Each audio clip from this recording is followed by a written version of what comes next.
So today's video is going to be the Evulove of Gabbie Hannah and her content. I'm going to keep this intro short because it's such a long video, probably the longest video I've ever filmed. So if you're wondering what's on my face, it's from this new palette. My first impressions, she was smashed up so bad. Literally, there's so much.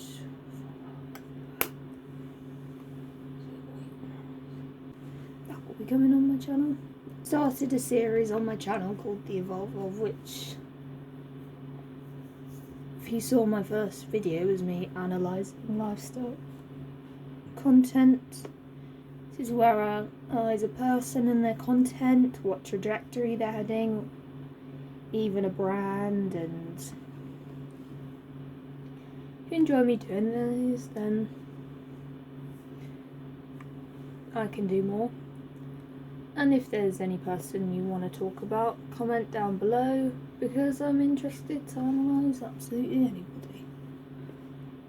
Gabbie Hannah started her career on Vine, which is how some popular YouTube creators started out, because Logan and Jake Paul, Louisa Koshy, David Dobrik. Vine was a 6-second video platform, kind of like Musical.ly and TikTok. It's very like short formed content. Vine, lots of creators blew up as far as I can tell from what I've heard. Vine died, as every YouTuber says. Vine got replaced by Musical.ly and TikTok. Gabbie Hannah had 5 million followers. She began uploading skits in late 2013. Vine did shut down in October 2016. Her Vine career definitely gave the diving board to become a YouTuber and be successful at YouTube. Gabbie Hannah posted her first YouTube video on September the 10th, 2014. It's a Q&A video which was called Ask Gabbie. She also does a video where she reacts to this first video. You can see in the first video, see how relatable she is. She talks about relatable things such as getting a bachelor's degree. You can tell at first for Gabbie, switching from short form content on Vine to long form content on YouTube is quite a big jump. When she started out on YouTube and Vine, she wasn't Gabbie Hannah, she was the Gabbie Show. She did talk about in a video why she picked the Gabbie Show instead of Gabbie Hannah. She decided that she'd like to be employable, so she changed it from Gabbie Hannah to the Gabbie Show, so her full name was not connected to any of her social media platforms or any of her content. Interestingly, how I named my channel slip jumped over the lazy dog. Also, to keep off-camera me and on-camera me separate. Also, I didn't really want my name to be a brand. In 2014, Gabbie Hannah posted pretty consistently to the platform YouTube. The content she was putting out would be popular for the time. Not something I'd watch, but it was common in 2014, whereas I'm talking about it from a 2021 perspective. 2014, I don't think I watched YouTube other than music videos behind the scenes of The Next Step. Wasn't quite watching Mocking Ariana 3 yet. She had very brightly coloured thumbnails, clickbaity titles, like things scarier than a ghost, near-death experience. This content was pretty standard for the time. Generic YouTube that lots of YouTubers were doing was the generic YouTube making fun story times. Reading hate comments was another popular thing on the platform. Going into 2015, Gabbie was posting pretty consistently on YouTube. Gabbie, her audience had followed her over from Vine to YouTube, so she was getting pretty good views. Obviously not like 5 million views, but the views were pretty good. Gabbie, unlike a lot of Viners, didn't really struggle from jumping from the short form content to the long form content as much. Logan Paul did content that you'd see on Vine. Jake Paul did Vines, merged them together. They're still making Vines, but making a whole bunch of them, making them together and posting them on YouTube. Whereas Gabbie just started talking, and once she started talking, she could talk for ages and ages, to a point where it'd fill up time needed for a video. The first video that blew up for Gabbie was My Psycho Roommate, which was posted on the 17th of July 2015. This video has 7 million views. At the time, you could tell her numbers were up. Gabbie basically talked about her experience with her LA roommate. Kind of the typical story time video you'd see on YouTube. What really made this one different was from all the others was her anger, her ranting, not being quite as light-hearted. She was real and upfront. Probably thought it's cool to watch this girl go off on one. In 2015, Gabbie continued doing more story times. They were definitely clickbaity story times, sort of like, I hiked with Justin Bieber. Bieber. I am not a Justin Bieber fan. Also mixed in with some collabs. This was the point where loads of YouTubers moved to LA so you could promote on each other's channels. It was becoming easier to do collabs.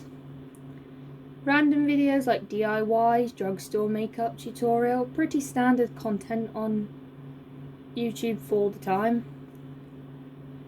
As the time went on, she started steadily getting more and more views and her channel started growing. Now we're getting into the Vlog Squad phase. The Vlog Squad was led by David Dobrik, and people in the Vlog Squad include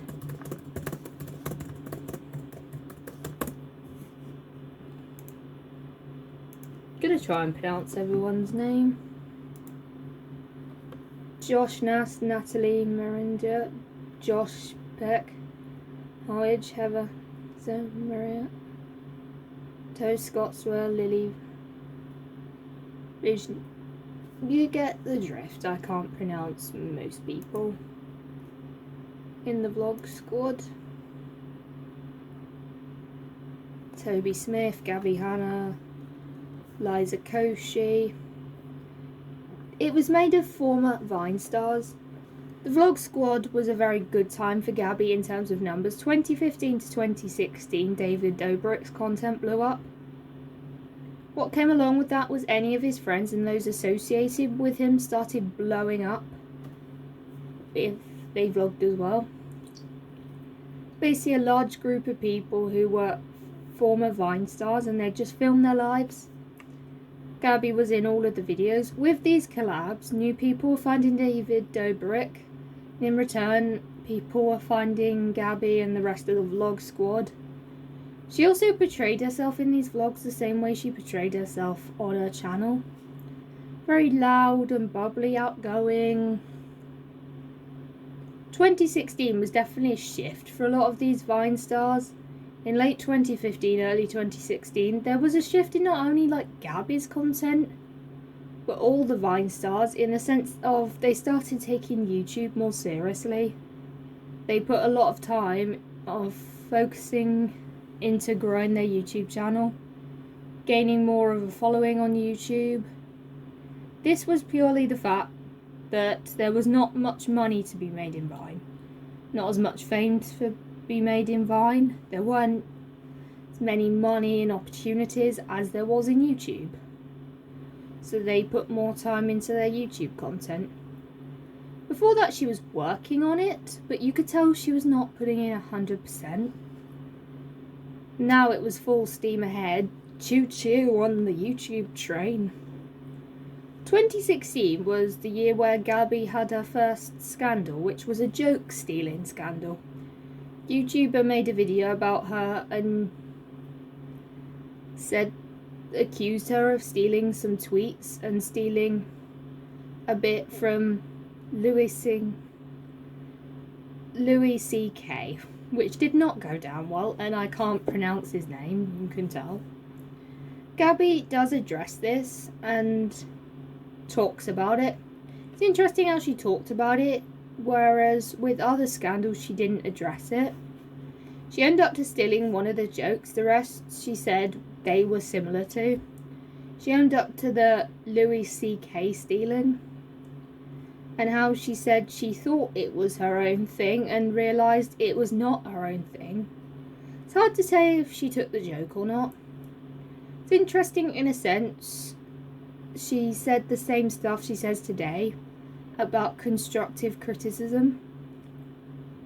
She said she wished the person maybe had called her out and said it to her in private instead of doing it in public, in a public way like YouTube.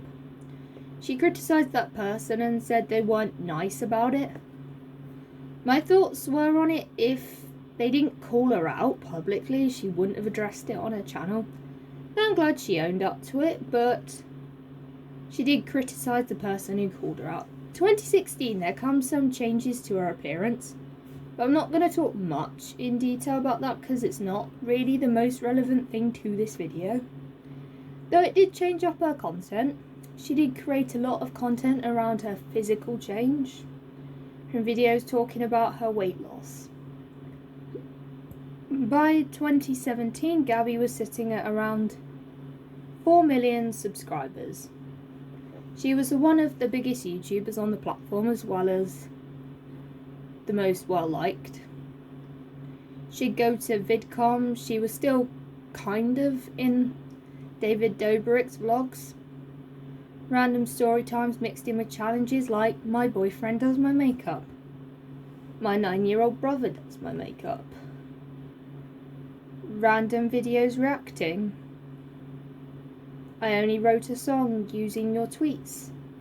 Content played to the algorithm, but was still standard content for YouTube, and also it was her content, like it played to her aesthetics, as well as being well liked by the algorithm. 2017, I wouldn't say this is necessarily a scandal, but it just played into the reason why Gabbie doesn't like drama, commentary and tea spilling channels. This is the situation with Rice Gum. Gabbie and this YouTuber called Rice Gum, who I don't watch, him and Gabbie got into an altercation at a party. Gabbie went up to Rice Gum with her Snapchat up on her phone. You can tell they'd had some previous beef. Gabbie went up to him with her Snapchat on, saying, she says, "Hey Rice Gum, let's do a rap battle." And Rice Gum at first is playing along. Then she made a joke about having a ghost writer, which really pissed him off. Basically, Rice Gum grabbed her phone and they were tugging it back and forth.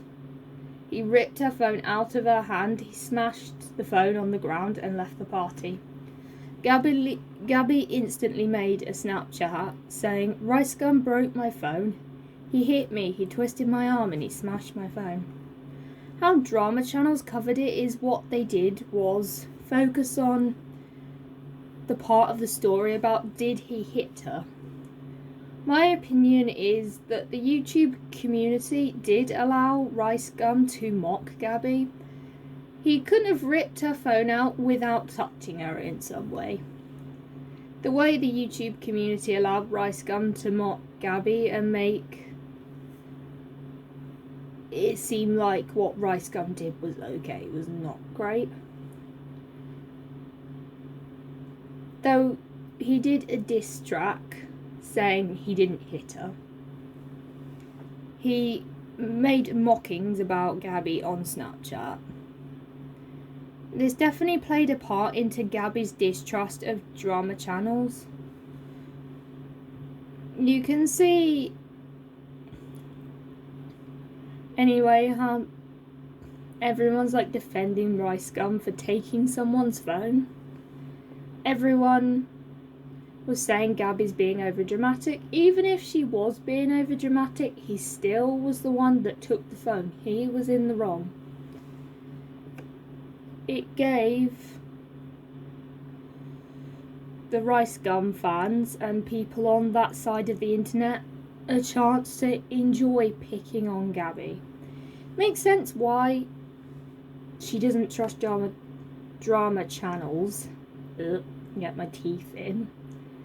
She realised that she didn't do anything wrong. She didn't do anything to deserve it. The situation did make Gabbie more defensive.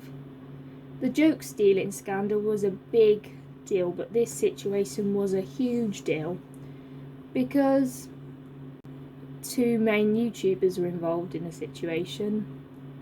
She developed defensive because people were defending Rice Gum, who was in the wrong. To be honest, other than being a little overdramatic, she didn't do anything wrong. When she explained in the video, everything added up and was the truth. It made sense, so I don't think that there was a reason not to believe her, because it was true. Also, I don't think drama channels should have defended Rice Gum. 2017, Gabbie puts out music. This was at the point where loads of YouTubers were putting out music. YouTubers did rap, people did covers of songs. They still do covers today on the platform. Gabbie said she was going to be singing instead of rapping, which was what a lot of YouTubers did. She promoted her first song, using extremely famous group of friends, which is a very clever marketing tool. She had like Eliza Koshy in the thumbnail, who was big on YouTube. The video got tons of views. I've heard snippets of this song. First music video out loud got 12 million views. It's a good song, just not for me. I knew her music and her writing is not for everyone, but I think the music itself is fine. Though her live performances needed work, which let her down. Her live performances, you could tell, needed work, but also the crowd was so loud I could hardly hear her in her performance of the song out loud. Her audio tracks, which had been perfected, sounded great, but her live performances been perfected yet. She did live performances before she'd perfected singing without the editing. As a YouTuber, it was a steep hill to climb, becoming a legitimate entrance as a singer.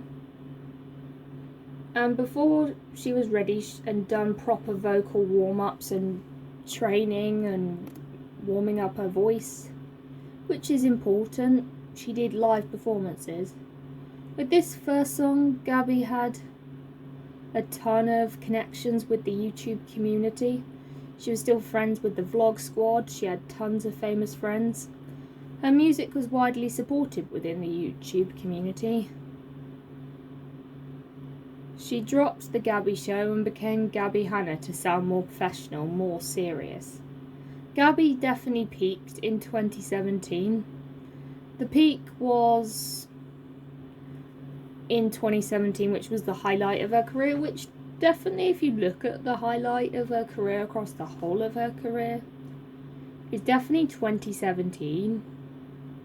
You will see as you go along the videos. A lot of this was down to Gabbie and who she was friends with and how she was friends with the right people. The algorithm liked her content. She was family friendly, attractive to sponsorships, therefore making loads of money. 2018, Gabbie shifted her content to her body transformation, what I eat in a day to lose weight, getting her hair transformation, getting a tattoo. 2018, Gabbie wasn't really in David's vlogs, not really in the vlog squad. Gabbie says there was no beef with other people in the vlog squad, but you can tell there was definitely some beef. Career-wise, it definitely took a knock for Gabbie. She started posting more music. She had a song called Honestly, which I preferred and was definitely better than Out Loud. but her live performances of the song was not great, and a lot of it was to do with nerves. She definitely shouldn't have performed live until she was ready. And she needed to not just sort her voice and perfect it, but find ways to deal with these nerves, because nerves kill the best of us. Honestly, when I looked at the views, there were 12 million views. They are about even, to be honest. Gabbie Hanna also did a diss track roasting herself, which was essentially what it says on the tin. You essentially roast yourself. This diss track got 7.3 million views. It was very personal to her. This was the point where she became too personal, to the point where it's unrelatable.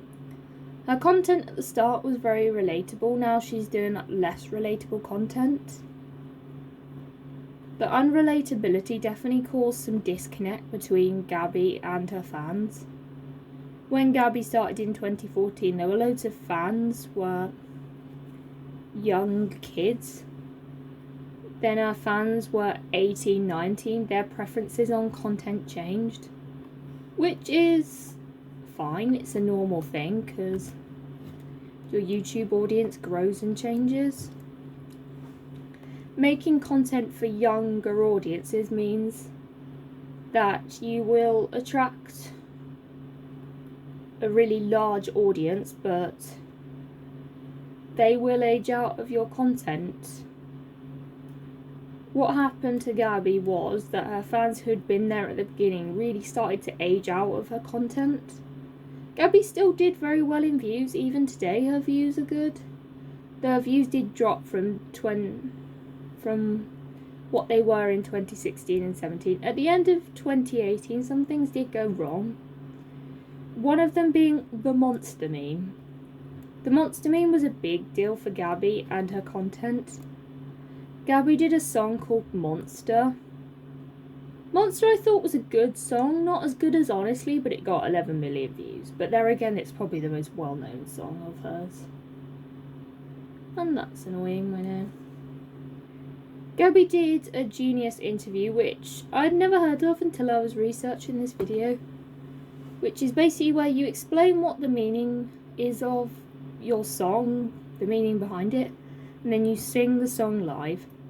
During the live performance of Monster at the Genius interview, Gabbie had this high screechy note, which Gabbie blew out the mic, which then went to a secondary mix, which sounded awful. This became a meme, which happened quite a lot with Genius interviews, is they'd become memes. They get joked on because they're very bad, very cringy to watch, just hilarious to watch. The meme was part of Gabbie singing this note, and they use a filter which makes her face go funny. It sucked to have someone use your song as a joke, but there's not much you can do about it. There are worse things that happen. Memes though do have a life expectancy of a few weeks. Gabbie made a video reacting to this meme. In the video she did laugh at the meme. She wanted to be a part of the joke, you could tell, but she was trying very hard to be a part of the joke. That video, Gabbie did talk about her merch. There was a lot of things about artists who owns things, who has the rights to things. The meme to Gabbie was serious. To other people, it's just a joke made out of one of her songs. The meme definitely turned Gabbie to a wider audience, past her community. It was what caused people to sort of enjoy it because they knew they were going to get a reaction. She definitely threaded it out longer than it needed to be and let it affected her, and she really showed it affected her. Showed that Gabbie found it really hard to take jokes at her own expense, or she tried too hard to join in with the joke. It had the case of her art and her singing being made a joke. Not everyone at the end of the day is gonna like the same content.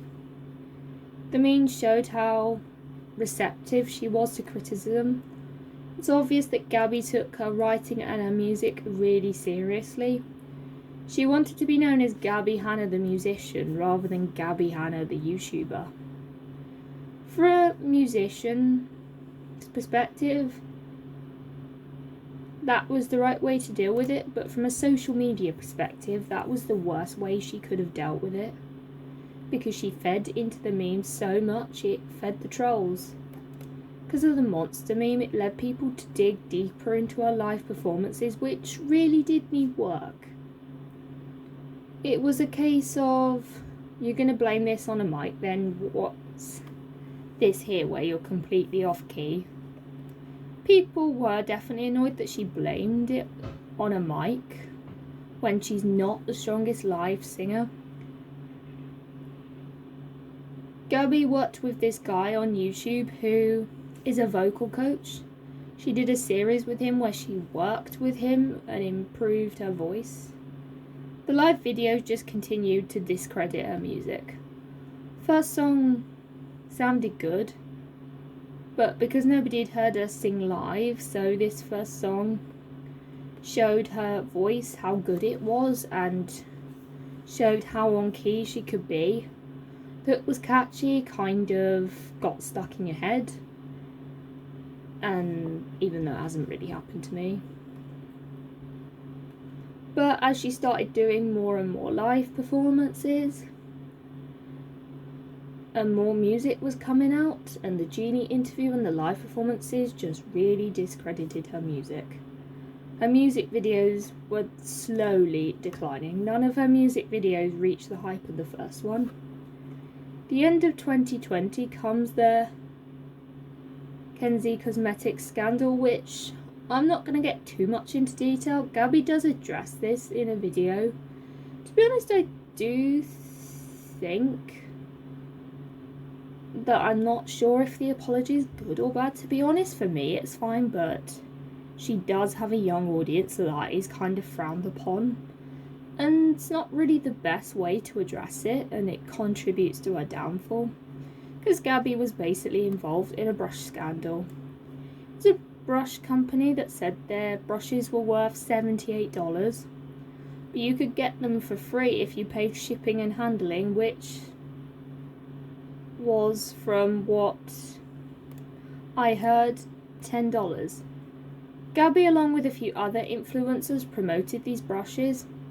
What happened was that the brush company wasn't sending out the brushes. It was a deal that was obviously not $78. They were $10 brushes. That you were paying for $10 brushes, for the cost of the brushes was hidden in the shipping fees. People thought that this was very disgraceful for a YouTuber, for a calibre, promoting brushes like that and posting this to her very young audience. Gabbie, when she was addressing this, said her famous words, "You need to manage your expectations," which obviously, if you had an adult audience, that's fine, because they know to manage their expectations, but children don't really understand that. Time and time again, you'd see in her apologies that she would shift the blame onto someone else. 2019 again, Gabbie put out more music. The views continued to decline. People were losing interest in her music. Obviously the views were not bad, but 15 million views compared to 5 million views is a vast difference. Gabbie started a thing on her channel where she cleaned her whole apartment. These did well. They got 1 to 2 million views. Compared to her 2017 and 2018 videos, they were not pulling in the same amount of views. Gabbie made a couple of videos talking about the direction of her channel and is it time to quit. And she says she doesn't really want to be a YouTuber anymore. She's just doing it to pay the bills. Really, she wants to be a musician. Fans were upset by this because probably if I was a fan, I'd think, why am I watching this content if you're not even enjoying making it? The way to make fans not like you is to say you're only doing it for the money. This was at the time when Gabbie went from doing more long-form storytime, sit-down chatty videos like this one, to doing more vlog-style content, which is watch me get my ears pierced, watch me change the filter on my air conditioning, here's a behind the scenes of my music video. Which the story times and the challenges is what made people subscribe in the first place. Gabbie bought a house, so there was a whole cleaning her apartment for the last time came along with these decorating vlogs. 2019, the thing that happened, is a very delicate topic, so I'm going to tread lightly, and I don't really want to talk about this for too long, so I'm going to tread as lightly and for as short amount of time as I possibly can. The situation was where Gabbie was turning herself into an e-girl with her friend Irene. They googled pictures of e-girls. One article popped up with a girl who tragically passed away. In the article it did describe that, but Gabbie kind of scrolled past and made a comment about liking her t-shirt and scrolled past. Some of the girl's friends felt as if Gabbie had exploited the girl and exploited her image and was using it for views and money, and they didn't really feel comfortable with that. The way Gabbie had messed up was she didn't delete the video as soon as somebody pointed it out. The video was on her channel for a week before she deleted it. Me personally, I think the biggest mistake she made was not deleting it, because everything would have been a lot better if she'd just deleted the video right away as soon as it was pointed out. At the time, a lot of people were upset with her, not about just deleting the video and maybe not educating herself, which were the things she did, and that was where the situation went wrong. And also, she didn't put the girl in the thumbnail or in the title. The title had nothing to do with it. It's a mistake on her end where she didn't read the article properly and she just edited it together quickly. She did make a response video saying how she reached out to the mother of the girl and said the mother is not upset with her. Me, that would be okay, but people were upset because a similar situation happened in 2017. Gonna tread lightly here because this is such a delicate subject. Gabbie made a video about a girl, and the message obviously was don't do drugs. The original story time is still on her channel, where she does a story time about the death of her classmate. The following week she had to make a retracting video because the family of the victim was so hurt. They were upset using this girl's story to make a story time video. The mother was upset in the way Gabbie responded to it. It was hurtful because Gabbie has these videos on her channel, is still profiting off of them, where she's talking about a really sensitive topic where she doesn't really know enough about to make a video on or to speak on it. I do agree that Gabbie probably caused more pain having this girl's picture in the thumbnail and in the title rather than just sort of having her picture in the video, not really knowing the situation. That I do agree with. By the end of 2019, people were just tired of the drama. A thing to note is drama was being pulled up, contributing to this disinterest in Gabbie. Because people just were tired of the drama. Not going to talk too deeply into the Jessie and Trisha drama, because loads of drama channels talk about it. Just want to type in to YouTube if you want to know more. Jessie and Trisha drama. Basically, Trisha made a video saying Gabbie Hanna had spread a rumour about her having an STI, and she is a very manipulative person. Jessie Smiles made a video talking about how Gabbie Hanna had not been very supportive of her, and she'd done some really shady things as a friend. Gabbie Hanna has been DMing with this mutual fan of both of theirs, kind of disclosing pretty private information about Jessie the fact that she's on medication, sending screenshots she and Jessie had with the fan. It was a messy situation. I'm not going to talk about it in too much detail because, to be honest, I don't really want to. None of it made Gabbie look good. It just contributed to this disinterest in Gabbie. The biggest thing is Gabbie didn't address this. She didn't make a video about it. At the time, she just ignored what was going on. At the time, Gabbie came out with a music video for her song Broken Girls, which the views just kept declining. Went from 1,700,000, 500,000, which for a channel of her size is low. Gabbie said the reason why she ignored it was that she didn't want to feed into cancel culture, which is why she didn't address it. I don't think she realised the effect this would have on her channel and her views. A big trend on YouTube was to talk about Gabbie Hanna's poetry book, which was bad. 2019 to 2020, this book got loads and loads and loads of hate. Gabbie made a video addressing the criticism of her book, and she plugged her new book, interestingly. She responded to the criticism but talked about how it should have been constructive. You can tell that Gabbie assumes that criticism can't be negative, it's got to be constructive or positive. But it's just not the case. The criticism, if it was just constructive and positive, wouldn't really benefit. Private criticism, you could tell, didn't really benefit Gabbie in the sense that it made her not really address the situation, unless it was like public criticism.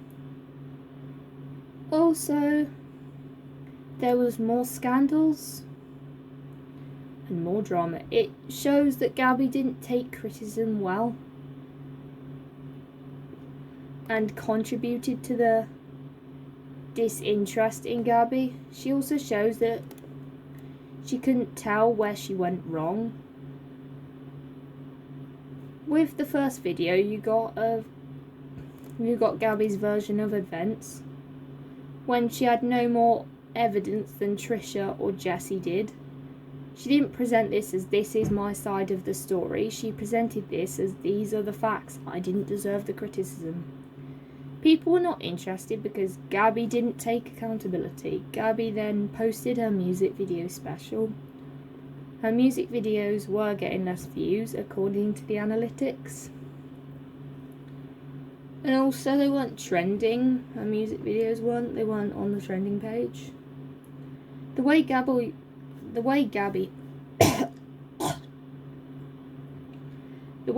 handled it was she said she was upset with YouTube because she felt like they were suppressing views, not putting her on the trending page, and not supporting her as a creator.